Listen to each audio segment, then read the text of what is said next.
ফেরাউন অন্যায় করেছে, 2 নাম্বারই করেছে, মানুষকে হত্যা করেছে। মূসাকে হত্যা করার জন্য লোহিত সাগর যখন ধাওয়া করলো, আমার ভাইরা, মূসাকে লাঞ্ছিত করে, অপমানিত করে, অপদস্থ করে আল্লাহ পাক ফেরাউনকে দুনিয়া থেকে বিদায় করলেন। কথা বলেন ঠিক কিনা? বিষয়টা কিরকম দেখেন, আল্লাহ পাক সূরা ইউনূসের ভিতরে বলেন, وَجَاوَزْنَا بِبَنِي إِسْرَائِيلَ الْبَحْرَ فَأَتْبَعَهُمْ فِرْعَوْنُ وَجُنُودُهُ بَغْيًا وَعَدْوًا حَتَّى إِذَا أَدْرَكَهُ الْغَرْقُ জোরে বলি নাউজুবিল্লাহ। আমার ভাইরা, কথাগুলো বোঝেন। ফেরাউন যখন মূসা আলাইহিস সালাতু ওয়াস সালামকে ধাওয়া করলেন, চিন্তা করলেন মূসার তো লোক সংখ্যা নাই, ক্ষমতায় তো ফেরাউন, আমি ফেরাউন ক্ষমতায়, সুতরাং মূসাকে যদি ধাওয়া করি, মূসাকে যদি আক্রমণ করি, ওর পক্ষে কথা বলার তো কোনো লোক নাই। কথা বলেন ঠিক কিনা? এই কথা চিন্তা করে মূসার যেই লোকগুলো ছিল আল্লাহর প্রতি ঈমান আনছে, আল্লাহর দিনকে বাস্তবায়ন করার জন্য, সেই মিশরে মূসার সাথে যারা কাজ করেছে, ফেরাউন হাজার হাজার সেনা সৈন্য নিয়ে মূসাকে ধাওয়া করলো। লোহিত সাগর যখন মূসা আলাইহিস সালাতু ওয়াস সালাম তার সেনা সৈন্য নিয়ে পার হয়ে গেলেন, ফেরাউন চিন্তা করলো সে যেহেতু পার হয়ে গেল, আমিও হয়তো পার হতে পারবো। এই চিন্তা করে সে কি করলো, লোহিত সাগরের ভিতরে নেমে গেল। আল্লাহ পাক সেই কথাগুলো সূরা ইউনূসের ভিতরে বলেন, যখন সে মূসা আলাইহিস সালাতু ওয়াস সালাম লোহিত সাগর পার হয়ে গেলেন, এরপর ফেরাউন চিন্তা করলো এত সুন্দর রাস্তা আমার বাপ বানাইছে, কারণ এই দেশ তো আমার বাপ বানাইছে, এই দেশের সব কিছু আমার বাপ বানাইছে। এরকম বাপের ওসিলা অনেক মানুষ দেয় কিনা বলেন? হাজার হাজার মানুষ বাপের ওসিলা দিয়ে, বাপের নৌকার উপরে ভর করে এই দেশের উপরে যা ইচ্ছা তাই করেছে কিনা বলেন?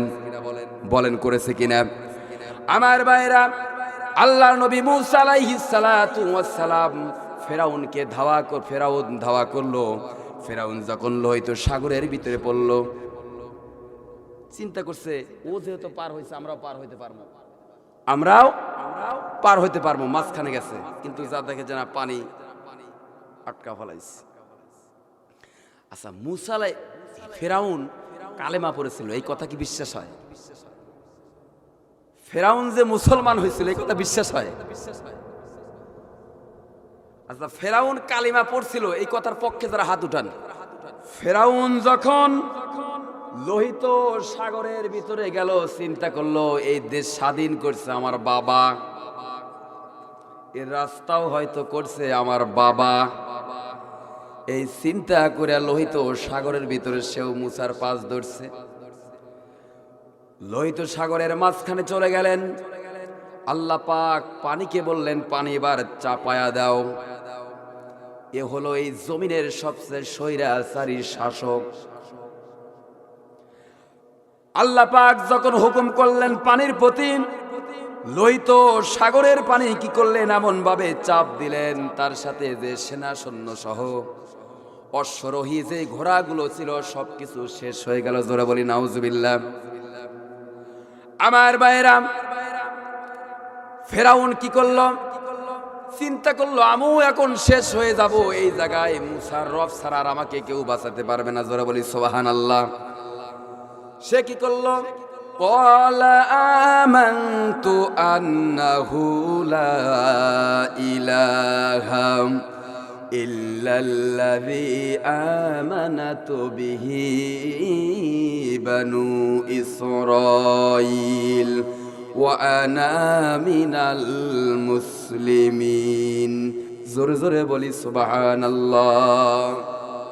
এত জিরে গেলেন কারণ ধীরে তো কবিনি, আয়াতের তো অর্থ বোঝেন নাই, এই জন্য দেরি কইছেন। কোন জিনিসের অর্থ যদি না বোঝা যায়, জিনিসটা করে মজা পাওয়া যায় না। মজা পাওয়া যায় কি? মজা নাই। একটা গল্প পড়তেছেন, মা মনে করেন যে একটা অন্য জায়গায় গেছেন, এই 11 তারিখে গেছিলেন ময়মনসিংহ, ওদের ভাষা একটু কম বোঝা যায়, ওদের ভাষা ঠিক কম বোঝা যায়।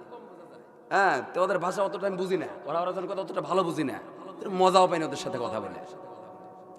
মজা না পাওয়ার কারণ হলো ওই ভাষাটা বুঝি না, এটা হলো ফ্যাক্ট। আমার ভাইরা কেন বললাম, আজকে আমি আব্দুল খালেক বলে গেলাম, মুসা কালিমা পড়ছিল, আল্লাহর প্রতি ঈমান আনছিল। জোরে বলি সুবহানাল্লাহ, আরো আওয়াজ দা বলি সুবহানাল্লাহ।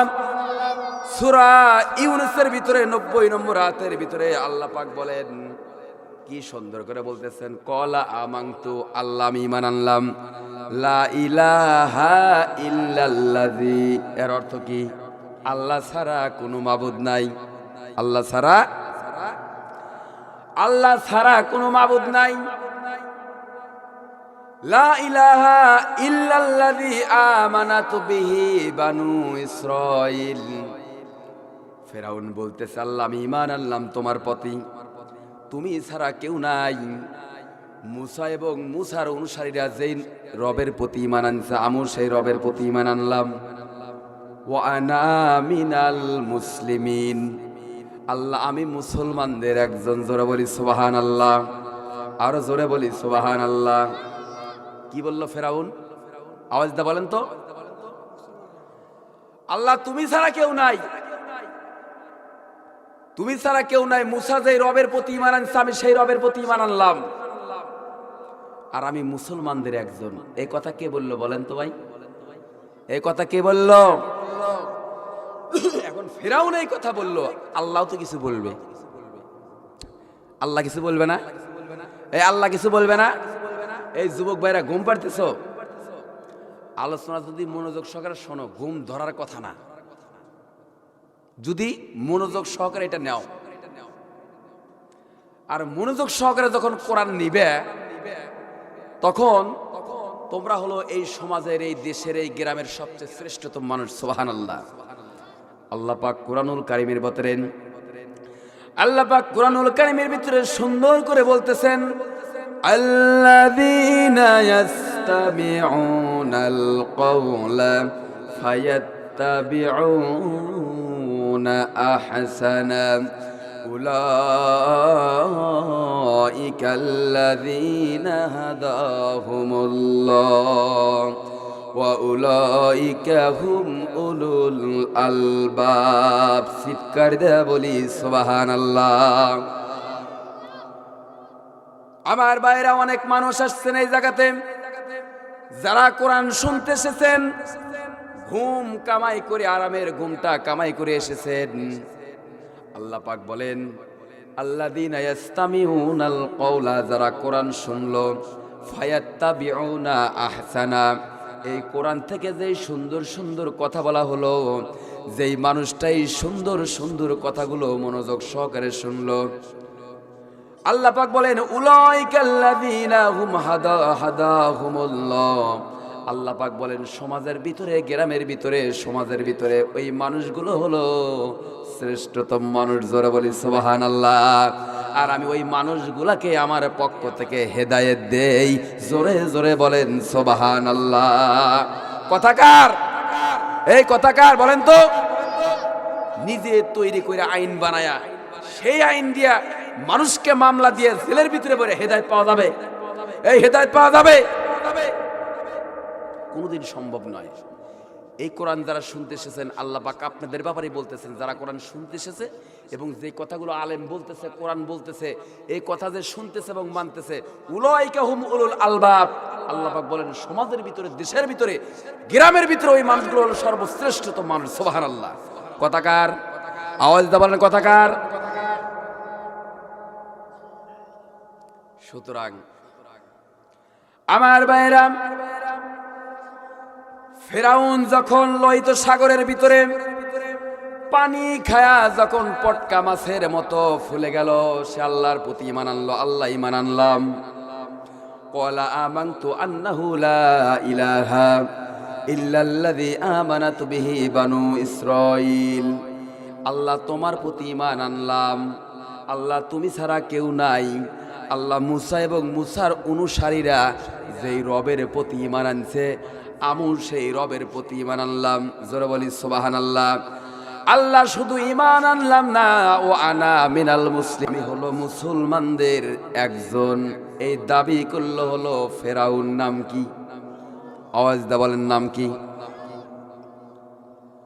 আমার ভাইরা, আল্লাহ রাব্বুল আমিন বললেন, ফেরাউন যখন এই কথা বলল, আল্লাহ পাক তার কথার উত্তরে একটি কথা বললেন, আল-আনা ওয়া ক্বাদ আসাইতা ক্বাবলু ওয়া কুনতা মিনাল মুফসিদিন। জোরে বলি নাউজুবিল্লাহ। আল্লাহ পাক বলেন, আল-আন, এতক্ষণে ফেরাউন, তোর এত বছরগুলো তোকে আমি হায়াত দিয়েছিলাম, তুই সুস্থ ছিলি, ভালো ছিলি, একদিনও তুই আমার কাছে ক্ষমা চাস নাই। আজকে তুই আমার নবী মুসারে দাওয়া করছিস, আজকে তোরে আমি কেসি কলে আটকায়া দিছি, আজকে বাঁচার কোনো পথ? আওয়াজ দা বলেন, পথ? আল্লাহ বলেন, আল আন, এতক্ষণ, এত সময় তোর জীবনে অতিবাহিত হয়ে গেল, এই সময় এসে তুই বলতেছিস আমি ঈমান আনলাম, আমি মুসার রবের প্রতি ঈমান আনলাম, আমি একজন মুসলমান। আল্লাহ বলেন, না না না, এখন ঈমান আনলে হবে না, ডোন্ট অ্যাকসেপ্ট ইওর প্রেয়ার, তোর প্রার্থনা আজকে আমি আল্লাহ কবুল করব না। জোরে বলি নাউজুবিল্লাহ। আল্লাহ পাক বলেন, আল-আনা ওয়া ক্বাদ আসাইতা ক্বাবলু ওয়া কুনতা মিনাল মুফসিদিন। জোরে বলি নাউজুবিল্লাহ। আল্লাহ বলে, ফেরাউন তুই তো বড় সন্ত্রাস, তুই মুসার মতো হাজার হাজার আলেমকে তুই শেষ করে দিয়েছিস, আমার অসংখ্য নবীকে তুই আঘাত করেছিস, হাজারো মা বোনদের পেটে অসংখ্য সন্তান ছিল, তাদেরকে তুই হত্যা করেছিস। একটা সন্তান নয়, দুইটা সন্তান নয়, হাজার হাজার শিশুকে ফেরাউন হত্যা করেছে। জোরে বলি নাউজুবিল্লাহ। আল্লাহ বলে, ফেরাউন আজকে তোরে পাঠাইছি, আজকে তোরে পাইছি পানির ভিতরে, তোরে তো পানি খাওয়াবো, সুবায়া সুবায়া খাওয়াবো, আজ তোরে কেউ বাঁচাইতে পারবে না, আজকে তোর বাঁচানোর কোনো পথ নাই, আজ তোর কোনো পথ খোলা নাই। ফালিয়াউমা নুনাজ্জিকা বিবাদানিকা লিতাকুনা লিমান খালফাকা আয়া। আল্লাহ পাক বলেন, ফেরাউন আজকে শুধু তোরে পানি খাওয়ায়া মারবো না, তোর মতো স্বৈরাচারী শাসক যেন এই জমিনে আর একটাও না আসে। এই জন্য আমি কি করলাম, 3000-এর অধিক বছর তোরে আমি পানির নিচে রাখলাম, তামাম পানির ভিতরে যত মাখলুকাত প্রাণীগুলো ছিল, আচ্ছা তিমি মাছ চাইলে ওরা খাইতে পারতো না? আল্লাহ 3000-এর অধিক বছর শুধু পানির নিচে রাখছে ফেরাউনকে। কয় বছর বলেন তো? এই আলোচনা বোঝা যায়। আল্লাহ পাক ফেরাউনকে কি করলেন, পানির নিচে 3000 বছরের বেশি রাখলেন, মাছগুলাকে লুটিস করে দিলেন, তিমি মাছে লুটিস করে দিলেন, বড় বড় সমুদ্রের পানিগুলাকে নিষেধ করে দিলেন। এই বডিকে কখনো ছবি না, এটা হলো পাপিষ্ট বডি। কথা বলেন ঠিক কিনা? যতগুলা নবীকে হত্যা করেছে, যতগুলো সন্তানকে হত্যা করেছে, এর শরীরটা বিষ দিয়ে ভরা। এই জীবাণু তোর মতো মাছের পেটে যায়, যদি যায় তুইও আমাকে ভুলে যাইতে পারিস। এই জন্য আল্লাহ পাক বললেন, ফালিয়াউমা নুনাজ্জিকা বিবাদানিকা লিতাকুনা লিমান খালফাকা আয়া। আল্লাহু আকবার।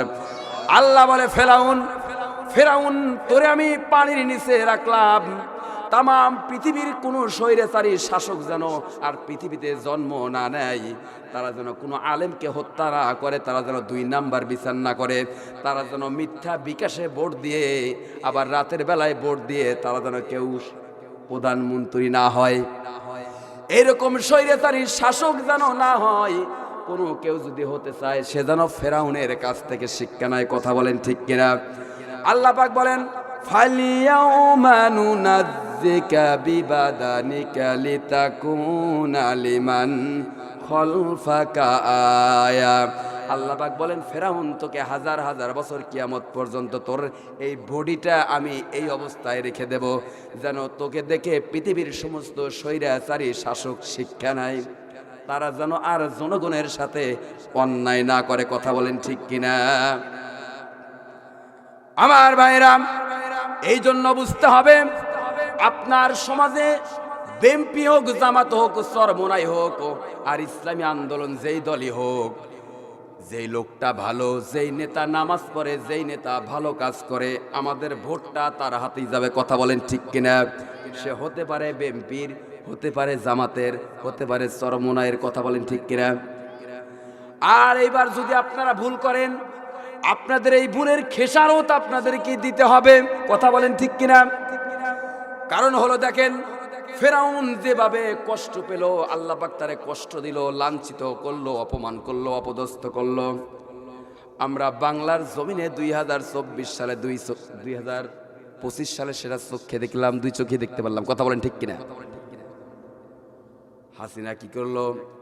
এই বাপের কথার উপরে ভর করে সে সারা জীবন চলল। লাস্টে সে সারা বাংলাদেশের যারা মেধাবী student, Dhaka university, Jahangirnagar university, প্রত্যেক ইউনিভার্সিটির পোলাবানকে, মেধাবীগুলাকে, আমাদের তরুণ সমাজকে বলল রাজাকারের নাতিপুতি। কি বলছে বলেন তো? কি বলছে? রাজাকারের নাতিপুতি। আমরা আমাদের হক চাইলাম, আমরা আমাদের অধিকার চাইলাম, নাকি ভুল চাইছে পোলাবান? আমাদের সন্তানেরা যে কথাটা বলছে, এটাকে মিথ্যা কথা বলেন তো? একজন কৃষকের ছেলে মেধাবী, সে ঢাকা ইউনিভার্সিটিতে পড়ে, এবি আবল তাবল কোটায় দেয়া ভরপুর করে ফেলেছে। আমাদের এই গ্রাম থেকে অসংখ্য পোলাপান ঢাকা ইউনিভার্সিটিতে পড়ে, রাজশাহী ইউনিভার্সিটিতে পড়ে, জগন্নাথে পড়ে, কুমিল্লাতে পড়ে, অনেক মেধাবী স্টুডেন্ট। ওই 2 নাম্বার মুক্তিযোদ্ধার কারণে অনেক অরিজিনাল মুক্তিযোদ্ধা আছে, অনেক। এই যে দেখলেন না, যে 5 জুলাইয়ের পরে অনেক মানুষ ভুয়া মুক্তিযোদ্ধার সার্টিফিকেট বের হয়েছে নাকি বলেন তো? অনেক ভুয়া মুক্তিযোদ্ধা বের হয়েছে, যাদের কোনো অস্তিত্ব নাই, যাদের কারণে এই মেধাবী স্টুডেন্টগুলা চাকরি থেকে, সুযোগ সুবিধা থেকে বঞ্চিত হইতো। কথা বলেন ঠিক কিনা? সুতরাং এই তরুণ সমাজ এই স্বৈরাচারী শাসককে এমন লাঞ্ছিত করে, অপমানিত করেছে, যত সহযোগিতা চাইছে পাইছে কি? এই তরুণ সমাজেরা চিন্তা করলো, আমাদেরকে রাজাকারের নাতিপুতি বলা হলো। এই জন্যে এই তরুণ সমাজ কি করলো? শাহবাগে জড়ো হলো, চিন্তা করে, না না, আমাদেরকে রাজাকার বলা হলো, আমাদের জন্মই তো 71 হয় নাই, কোন কারণে আমাদেরকে রাজাকার বলা হইলো? অন্যায় করতে করতে একটা মানুষ সীমাটা ক্রস করে ফেলাইছে। এইবার কি করা হলো? চলো আমরা গগনভবনে যাই। এই বাংলার তরুণ সমাজ একত্রবদ্ধ হয়ে সমস্ত শক্তিকে একত্রিত করে গণভবনের দিকে রওনা হয়ে গেল। এবার সেনাবাহিনীর প্রধান ওয়াকারুজ্জামান বলতেছে, চাচি, ফুবু, খালা, আমি কিন্তু আপনার জীবন বাঁচাইতে পারবো না। যদি বাঁচতে চান, যেমন অবস্থায় আছেন এই অবস্থায় বের হয়ে আপনি ইন্ডিয়ায় চলে যান। কারণ একটা কাপড় ছাড়া 2টা কাপড় নেওয়ার কোনো সুযোগ হয়েছে কি বলেন? এই হয়েছে। কোন জায়গা দিয়ে পালিয়ে গেছে?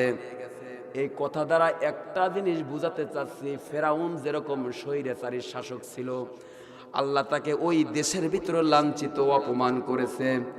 আবার হাসিনা যেরকম এই দেশে স্বৈরাচারী শাসক ছিল, বলেন তো আল্লাহ তাকে লাঞ্ছিত, অপমানিত করেছে কিনা? বলেন, করেছে কিনা? আল্লাহ পাক বলেন, ফালিয়াউমা নুনাজ্জিকা বিবাদানিকা লিতাকুনা লিমান খালফাকা আয়া। আমাদের এই বাংলাদেশে আজ থেকে 50 বছর, 60 বছর পরেও একটা প্রজন্ম সে বলবে না এই দেশের স্বৈরাচারী একটা শাসক ছিল। কথা বলেন ঠিক কিনা? যে শাসক হাজারো আলেমকে হত্যা করেছে, হাজারো মানুষকে হত্যা করেছে, হাজারো মানুষকে নির্মমভাবে ফাঁসির কাস্টে ঝুলাইছে। কথা বলেন ঠিক কিনা? এবং তার অধঃপতন হয়েছিল যে নিজের পরনের একটা কাপড় ছাড়া আর কাপড় তার কপালে জোটে। একটু জিকির করি, লা ইলাহা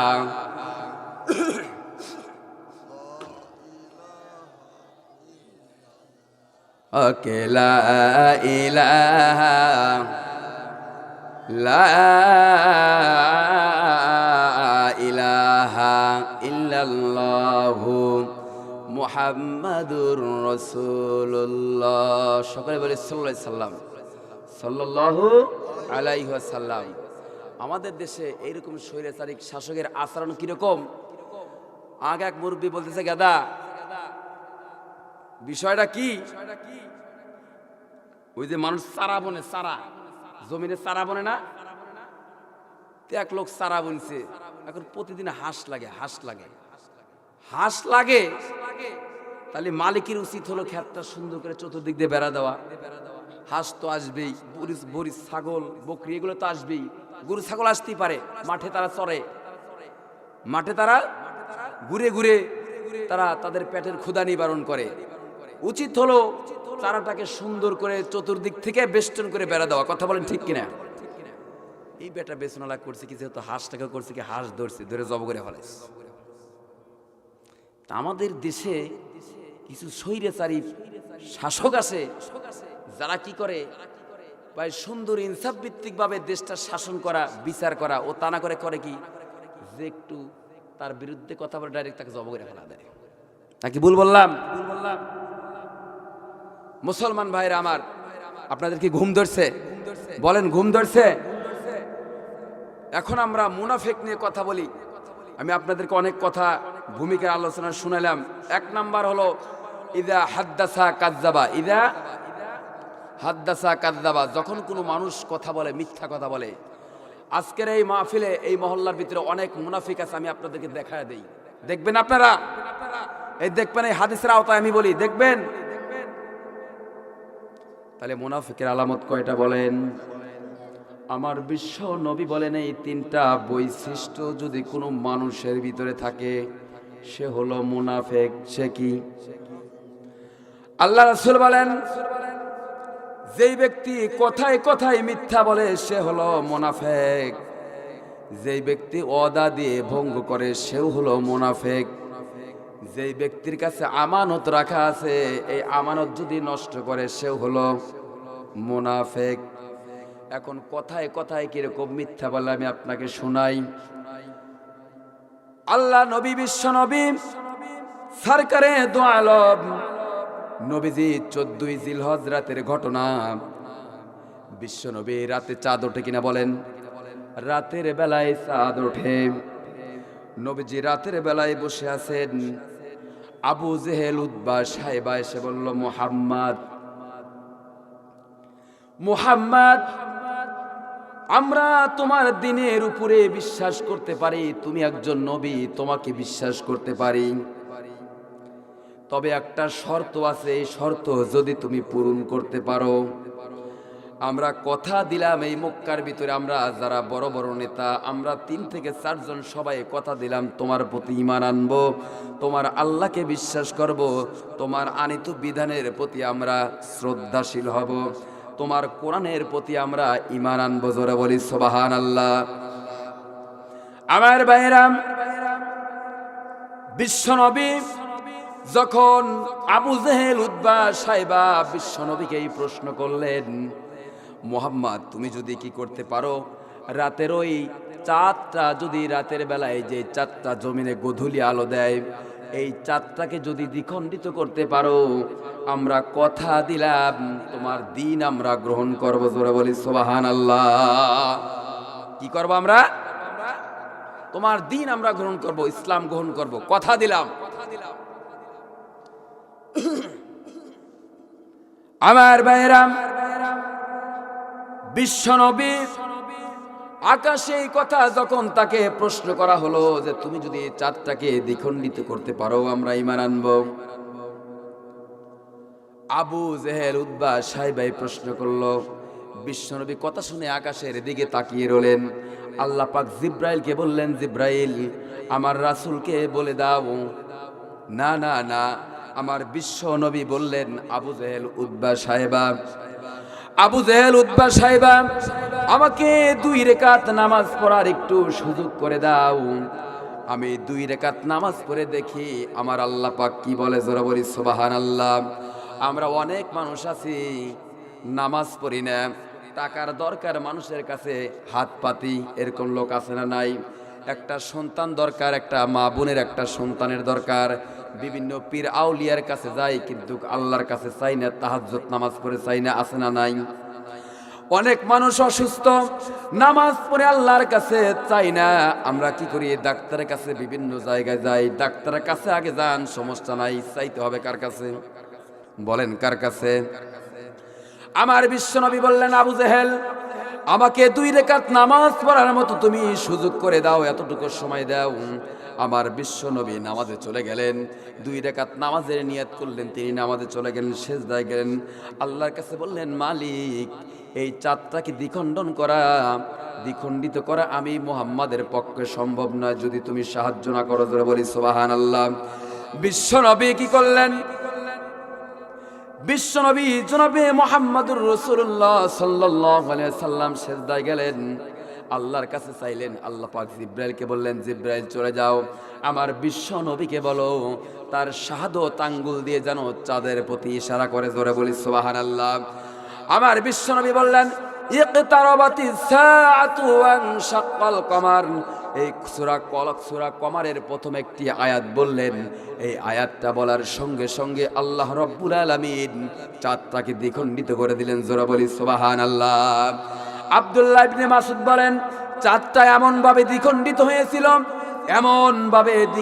হয়েছিল, একটা হলো হেরা পর্বতের এক সাইডে, চাঁদের একটা অংশ হলো হেরা পর্বতের এক অংশে, আর চাঁদের আরেকটা অংশ হলো হেরা পর্বতের আরেকটা অংশে। জোরে বলি সুবহানাল্লাহ।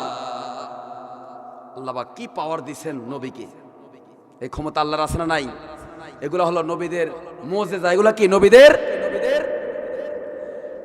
আমার ভাইরা, আজকের বিজ্ঞানীগণ বলেন, আজকে যারা সাহিত্যিক আছেন, বিজ্ঞানিক আছেন, যারা সায়েন্টিস্ট আছেন, তারা চিন্তা করছেন যে একজন সাধারণ মানুষ কেমনে হাতের আঙ্গুলের ইশারায় চাঁদটাকে দ্বিখণ্ডিত করে, এটা কেমনে সম্ভব?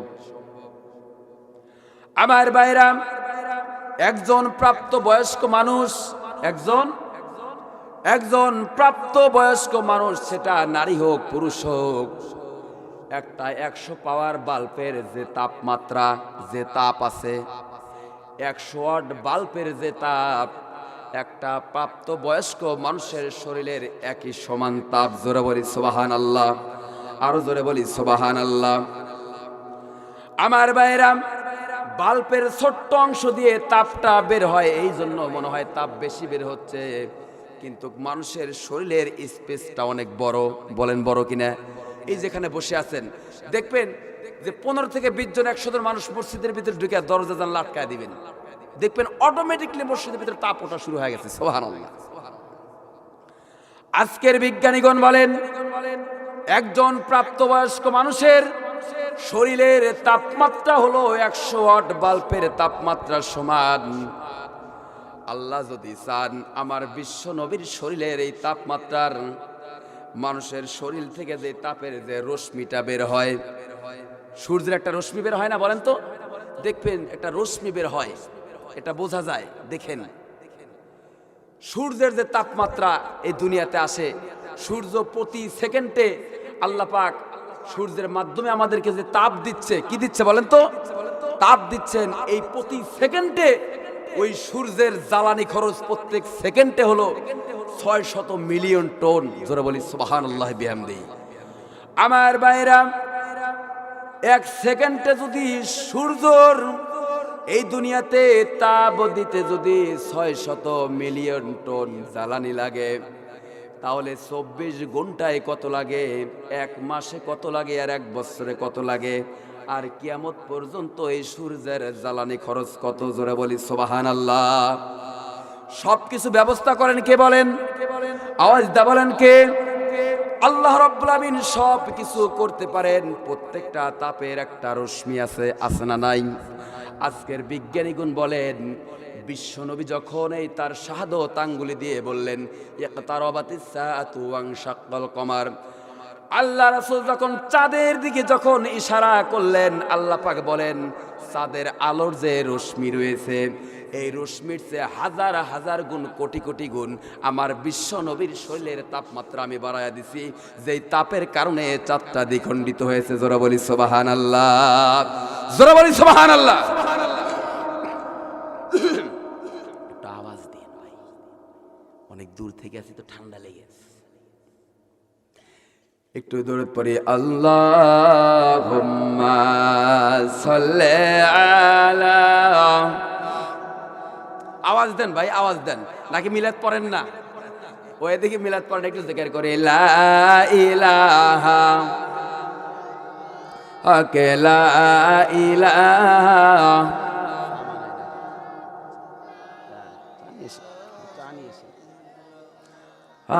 লা ইলাহা।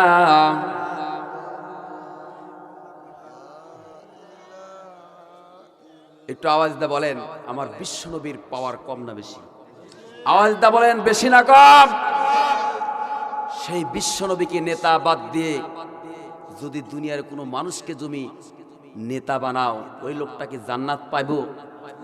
নবীর আদর্শ বাদ দিয়ে, নবীর কোরআনের আইন বাদ দিয়ে, এই বাংলাদেশে যদি অন্য কোনো আইন তুমি ম্যান মেড ল, ইংরেজিতে একটা কথা আছে, মানুষের তৈরিকৃত আইন দিয়ে যদি এই দুনিয়া চালাইতে চায়, কোরআনের আইন বাদ দিয়ে, ও কি মুসলমান? ভাই ও মুসলমান? ও কোনোদিন মুসলমান হতে পারে না। আমার রাসূল এই কোরআন একমাত্র এই জমিন আনছেন একমাত্র কারণ হলো যে এই দুনিয়ার মানুষ ইখরিজহুম মিনাজ জুলুমাতি ইলান নূর, যারা পথ ভোলা, যারা অন্ধকারের ভিতরে আছে, যারা দিন দুনিয়ার কোনো জ্ঞান বোঝে না, এই মানুষগুলো যেন এই কোরআন পেয়ে তারা যেন দিনের পথগুলো, জান্নাতের পথগুলো ধীরে ধীরে বেছে নেয়। জোরে বলি সুবহানাল্লাহ। সুতরাং বুঝতে হবে, এই কোরআন বাদ দিয়ে যারা, এই হাদিস বাদ দিয়ে যারা, নবীর আদর্শ বাদ দিয়ে যারা অন্য কোনো মতবাদ খোঁজে, বুঝতে হবে ওরা মুসলমান না, ওদের ভিতরে কুফরির খাজলাত আছে, আছে না নাই? ওদের ভিতরে বুঝতে হবে মুনাফিকের আলামত আছে না নাই? বলেন তো। আচ্ছা, আরেকটা কথা বলি, সেটা হলো এই রাসূল কারীম সাল্লাল্লাহু আলাইহি সাল্লাম আমাদের নেতা কিনা? বলেন। রাসূলকে যারা রাসূল বলেছেন মান আতানি ফাদাখালাল জান্নাহ, রাসূল বলেছেন যে আমার আদর্শকে ভালোবাসবে, যে আমার সুন্নাতকে ভালোবাসবে, যে আমার কোরআনকে ভালোবাসবে, ফাদাখালাল জান্নাহ, আমি রাসূল বলে দিলাম সে জান্নাতে যাবে। সুবহানাল্লাহি বিহামদি। তাহলে সেই রাসূলের কোরআন, তার আদর্শ, তার নীতি, তার ব্যবহার ভোলা যাবে? এই দুনিয়ার ক্ষমতার লোভের কারণে ভোলা যাবে? ভোলা যাবে না। সুতরাং রাসূলের চরিত্র ছিল সুন্দর। রাসূল ক্ষমতায় গেলেন, কোনো মুশরিক বলতে পারবে না যে মুহাম্মদ আমার উপর অবিচার করেছে। কেউ বলতে পারবে? কোনো বেদুইন বলতে পারবে না যে মুহাম্মদ আমার উপর অনাচার অবিচার করছে, আমার বিচারের ক্ষেত্রে মুহাম্মদ 2 নাম্বারই করছে। এই কথা কেউ বলতে পারবে? কোন ইতিহাসে আছে? কোন সাহিত্যে আছে? কোন বিজ্ঞানী বলতে পারবে? কারণ আল্লাহ পাক বলেছেন ওমা আরসালনাকা ইল্লা রাহমাতাল লিল আলামিন। তাম পৃথিবীর শ্রাবণ মাসের বৃষ্টি যেমন তাম পৃথিবীর জমিনের জন্য উর্বর, বৃক্ষ তরুলতার জন্য উর্বর, আমার বিশ্বনবী হলেন পৃথিবীর সমস্ত মানুষের জন্য শান্তির এক নেতা। জোরে বলি সুবহানাল্লাহ। প্রাণের অধিক বেশি যার নাম, রহমাতাল লিল আলামিন। সুবহানাল্লাহ। জানো কি তোমরা তাহার নাম, রহমাতাল লিল আলামিন। জোরে বলি সুবহানাল্লাহ। রাসূলের শান যখন গাবেন, মান যখন গাবেন, মর্যাদা যখন পড়বেন, ভিতরে একটা ভালোবাসা কাজ করে। এই কাজ করে কিনা? অসহায়ের বুকে যে জন গোপনে করতেন সওয়ার। সুবহানাল্লাহ। দরুদ পড়ে সুবহে ও শান, রহমাতাল লিল আলামিন। জানো কি তোমরা তাহার নাম, রহমাতাল লিল আলামিন। লা ইলাহা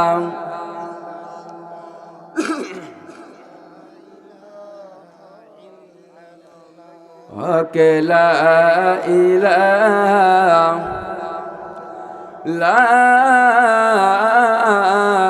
ইলাহা ইল্লাল্লাহু মুহাম্মাদুর রাসূলুল্লাহ। সকলেই বলি। সম্মানিত ভাইরা আমার, ভাই উঠে যাচ্ছেন, মাহফিল যদি ভালো না লাগে অফ করে দেবো, কোনো সমস্যা নাই, আর বেশি সময় নেব না। এখান থেকে একটা শিক্ষা, কথায় কথায় মিথ্যা বলে। আবু জেহেল মিথ্যাবাদ বলছে কিনা বলেন তো? রাসূলকে যে কথা দিল সেই কথা কি ঠিক আছে তার? সেটা মিথ্যা হয়েছে কিনা? তাহলে আবু জেহেল মুনাফিক এবং মুশরিক, কথা বলেন ঠিক কিনা? তারপরে আবার কাফের, কথা বলেন ঠিক কিনা? আর মুনাফিকের অবস্থান কোথায় বলেন তো? শুধু কি জাহান্নাম? জাহান্নামের কয় তলায় থাকবো? নিচতলায়। কোন তলায়? আল্লাহ পাক বলেন শুধু আবু জেহেল জাহান্নামের নিচতলায় থাকবে না, এই সমাজের অনেক মানুষ থাকবে। আমি আঙ্গুল দিয়ে কি দেখায় দেব? দেখায় দেব? রাগ করতেছেন কে? রাগ করতেছেন কে? একটা কথা আমি কোরআন ছাড়া বলবো না, কারণ কোরআনের আয়াত বেশি যদি বলি আপনারা কবেন যে হুজুর খালি আয়াত কয়, কিছু বুঝতেছেন। এই জন্য আমি একটু কম কম বলতেছি। আমার ভাইরা, তাহলে আবু জেহেল কি কথা দিয়ে কথা রাখে নাই? তাহলে কিসে? আওয়াজ দা বলেন কি? মুনাফিক। আর আল্লাহ পাক বলছেন ইন্নাল মুনাফিকিনা ফিদ-দারকিল আসফালি মিনান নার ওয়ালাং তাজিদা লাহু নাসীরা। জোরে বলি নাউযুবিল্লাহ। আল্লাহ পাক বলেন ইন্নাল মুনাফিকিনা ফিদ-দারকিল আসফালি মিনান নার। দুনিয়াতে কাফের মুশরিকের কথা বলে নাই, আমার জানা মতে সবচেয়ে মুনাফিক এখন বেশি মুসলমানের ভিতরে। আওয়াজ দা কয় না?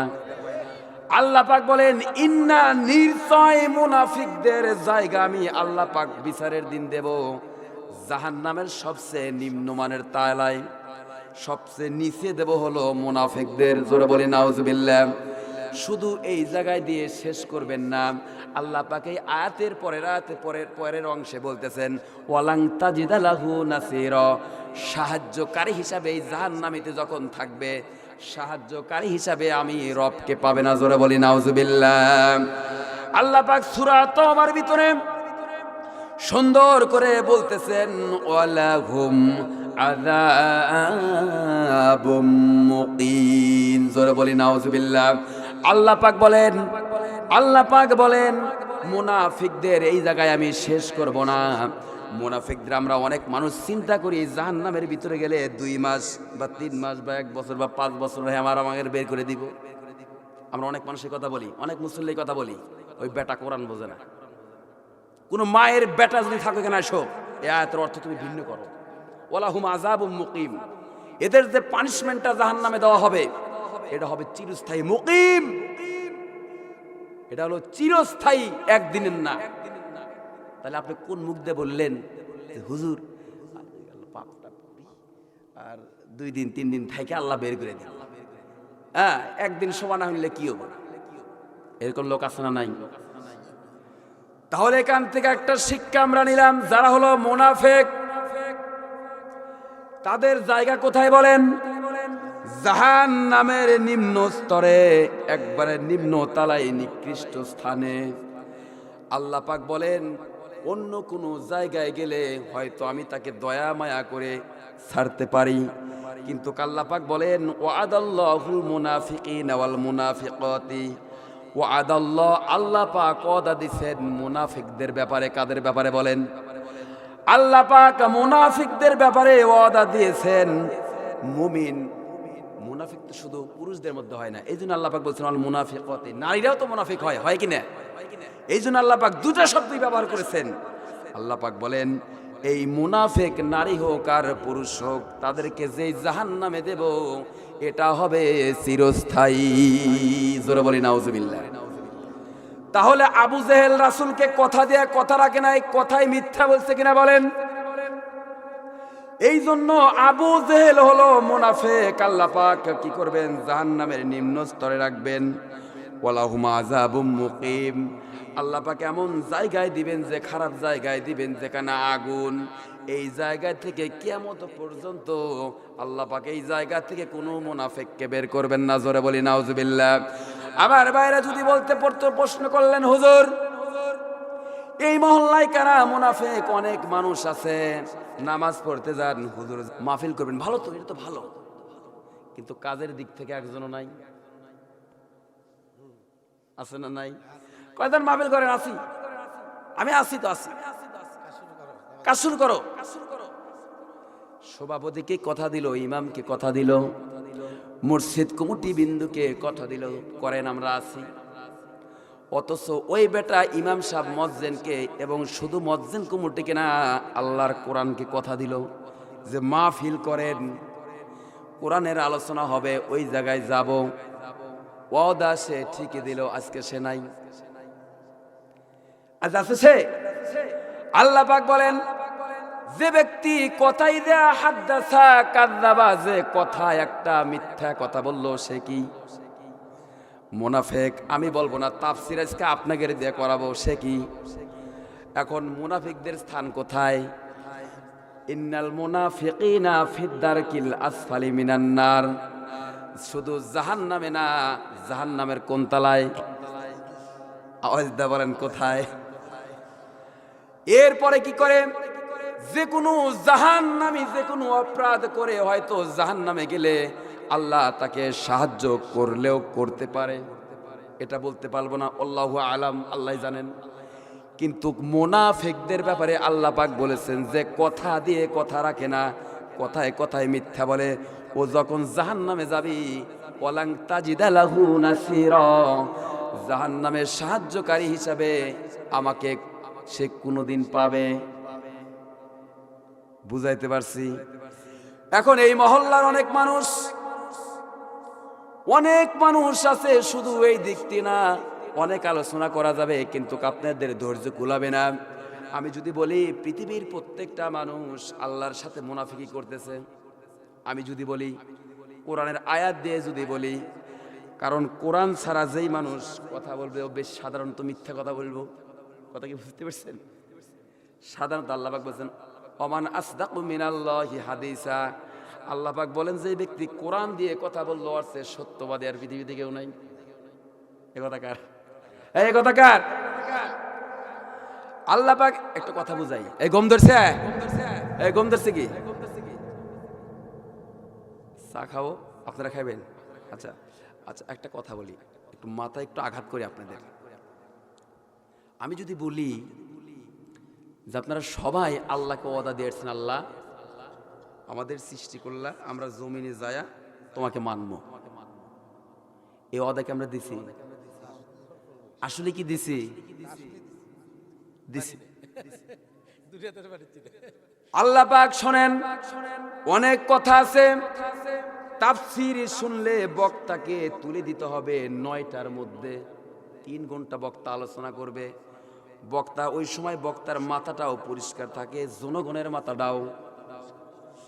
অনেক মানুষ এখন ঝুমতেছে, কিন্তু তার আসল কারণ হলো রাত বেশি হয়ে গেছে, এটা আমরা বুঝি। আমার ভাইরা, মক্কা মদিনায় আরাফার ময়দানে দারুন নাওয়াক নামের যে জায়গা রয়েছে, এই জায়গার ভিতরে বাবা আদমকে শোয়াইলেন। আল্লাহ পাক আদম আলাইহিস সালাতু ওয়াস সালামের বুকের উপরে হাত দিলেন। হাত দিয়ে ৩৬০ জোড়া রূহ বের হয়ে গেল। আল্লাহ পাক আদমকে বললেন, আদম তুমি এখন উঠে যাও। এরপরে ৩৬০ জোড়া রূহকে আবার শোয়াইলেন। তাদের উপরে আল্লাহ পাক তার কুদরতে হাত দিলেন। হাত দিয়ে তাদের কোমর থেকে আবার ৩৫০ জোড়া রূহ বের করলেন। আবার তাদেরকে সরাইলেন, তারপরে আবার তাদের পরবর্তীতে শোয়াইলেন। এইভাবে কিয়ামত পর্যন্ত যতগুলো মানুষ পৃথিবীতে আসবে, সকল রূহগুলোকে আল্লাহ পাক এইভাবে ধারাবাহিকভাবে বের করলেন। সুবহানাল্লাহ। কোনদিন কি শুনছেন যে নাতি নানির পেট থেকে হয়েছে? কারণ হলো ওই যে ওই জায়গায় একটা ধারাবাহিক আছে, কারণ রুহুটা বের করছি হলো ধারাবাহিকভাবে। বুঝাইতে পারছি কি? আল্লাহ পাক চাইলে আদমের পেট থেকে সবগুলা রূহ বের করলেন পারতেন, কিন্তু আল্লাহ না, একটা ধারাবাহিক আল্লাহ পাক বজায় রেখেছেন। সুবহানাল্লাহ। সবই আদম সন্তান, তাতে কোনো সন্দেহ নাই, কিন্তু আল্লাহ পাক একটা ধারাবাহিক করেছেন। আমার ভাইরা, সকল রূহগুলোকে যখন বের করলেন, বের করে আপনারা যেমন বসে আছেন এইভাবে আল্লাহ পাক সামনে রাখলেন, রেখে আল্লাহ পাক কোরআনের একটি আয়াত দ্বারা প্রশ্ন করলেন, যে আয়াতটা পাক আল্লাহ পাক দিয়েছেন, একটি আয়াত দ্বারা প্রশ্ন করলেন, আলাস্তু বিরব্বিকুম, ও দুনিয়ার মানুষ, আমি কি তোমার রব? আমি কি তোমার রব? তারা কিছুই বলে না, কিছুই বলে না। এরপরে তৃতীয়বার বললেন, আলাস্তু বিরব্বিকুম, তারা বলল কলু বালা, ইয়েস, আপনি আমাদের রব। সূরা মাইদা, এরপরে সূরা বাকারার ভিতরে আল্লাহ পাক এই কথাগুলো, মানব সৃষ্টি, রূহ সৃষ্টির কথাগুলো আল্লাহ পাক বলেছেন।